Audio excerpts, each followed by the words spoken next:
is very difficult for us, I believe, in this world, even though we are believers in Christ, and that death is not the end, that Jesus has become victorious in His resurrection over sin, death, and the grave.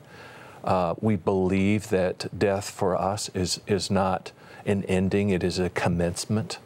It is not a passing away, it is a crossing over, it's a translation.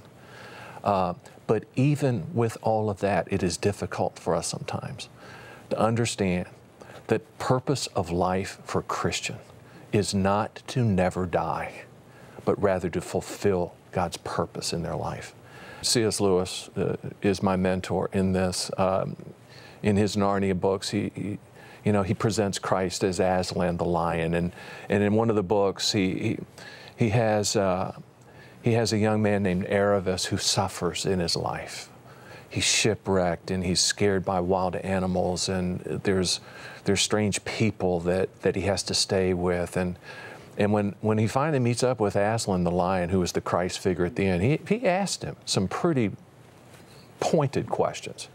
Like, why if you loved me, why did I have to go through all this? Why was I shipwrecked? Why did these wild animals scare this, that, and the other? And Aslan, Christ, speaks to him and says, well, in the first place, you were shipwrecked, right, but on the shore next to the hut of this strange man that I put there to take care of you. And the wild animals that scared you at night were not there to harm you. It was me, and I was watching over you. And in other words, Aslan is telling Aravis his story. At which point Aravis asks about his friend. Well, what about her? What about her? And Aslan said, I tell no one any story but their own.